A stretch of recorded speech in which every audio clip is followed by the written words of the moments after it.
بسم اللہ الرحمن الرحیم۔ میں ہوں شکیل احمد اور آپ دیکھ رہے ہیں شکیل احمد آفیسیل۔ اگر آپ سے کہا جائے کہ آپ ایک ایسی دعا کیجئے جس میں آپ ہر چیز مانگ لیں، یعنی ایک ایسی چیز مانگیے جس کے ملنے سے آپ کو سب کچھ مل جائے، تو آپ کیا مانگیں گے؟ آپ کون سی دعا کریں گے؟ صحت، دولت، حسن، جوانی، عزت، شہرت یا کچھ اور؟ آپ کس چیز کا سوال کریں گے؟ اس کا جواب یہ ہے کہ ہم اللہ رب العزت سے عافیت مانگیں گے۔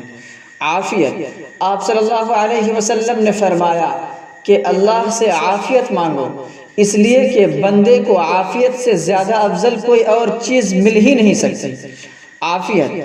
عافیت سے بڑھ کر نہ تو اس دنیا میں کوئی چیز ہے اور نہ آخرت میں۔ عافیت ہر جگہ ہوتی ہے، بدن میں عافیت، اولاد میں عافیت، مال میں عافیت، دین میں عافیت۔ اگر ہم اپنے پاؤں پر چل رہے ہیں تو ہمارے پاؤں میں عافیت ہے۔ اگر ہم اپنی آنکھوں سے اچھی طرح دیکھ رہے ہیں تو ہم عافیت سے ہیں۔ اگر ہم سن رہے ہیں، اگر ہم سوچ رہے ہیں، اگر ہم دوسروں کی بات کو سمجھ رہے ہیں تو ہمارے جسم میں، ہمارے بدن میں عافیت ہے۔ مال میں عافیت یہ ہے کہ آپ کے مال میں برکت ہو، آپ کی ضرورتیں پوری ہو رہی ہو، آپ کا مال وباؤں سے اور بلاؤں سے محفوظ ہو۔ اولاد میں عافیت یہ ہے کہ اولاد آپ کے فرما بردار ہوں، حاضر باش ہو، آپ کی باتیں سنتے ہوں، آپ کی اطاعت کرتے ہوں، ان کا دل و دماغ اچھا ہو، وہ لوگ اچھے راستے پر ہوں اور آپ کی تربیت کا انہیں فائدہ بھی پہنچ رہا ہو۔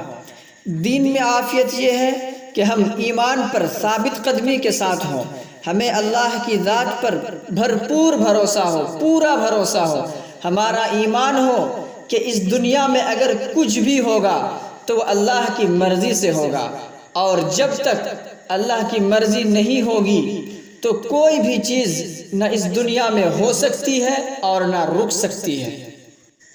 دل کی عافیت یہ ہے کہ ہمارا دل شکوک و شبہات سے خالی ہو، ہمارا دل اللہ کی طرف متوجہ ہونے والا ہو، ہمارا دل اللہ کے خوف سے لرزنے والا ہو، ہمارا دل اللہ کو یاد کرنے والا ہو، تو گویا عافیت ہر چیز میں ہوتی ہے۔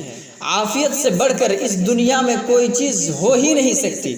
عافیت کا پتہ تب چلتا ہے جب آدمی ہاسپٹل جائے اور وہ دیکھے مریضوں کو بلکتے ہوئے، سسکتے ہوئے، تڑپتے ہوئے، روتے ہوئے، کراہتے ہوئے، کوئی زخموں سے چور ہے، کسی کا پاؤں ٹوٹا ہوا ہے، کسی کا پاؤں زخمی ہے، تب اسے پتہ چلتا ہے کہ عافیت کیا چیز ہے۔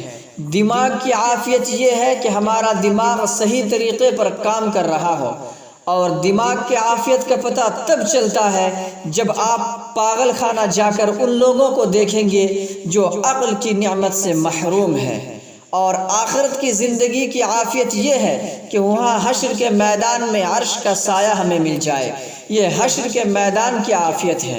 میزان عمل میں نیک عمل بھاری ہو جائے، نامہ اعمال داہنے ہاتھ میں مل جائے، پل صراط کے اوپر سے آسانی سے گزرنا نصیب ہو، پھر جنت میں داخل ہو جائیں، یہ آخرت کی عافیت ہے۔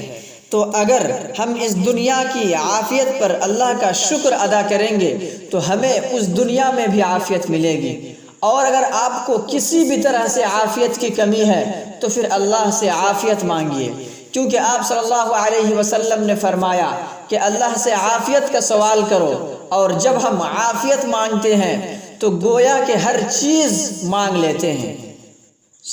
میں آپ کے لیے دعا کرتا ہوں کہ اللہ رب العزت آپ کو یہاں اور وہاں دونوں جگہ عافیت عطا فرمائے، اور آپ بھی اپنے لیے عافیت مانگیے، اور صرف اپنے ہی لیے نہیں بلکہ میرے لیے بھی اور سب کے لیے، اور خاص طور پر ان لوگوں کے لیے جو حضرات شکیل احمد آفیسیل کے کلپ کو دوسروں تک پہنچاتے ہیں۔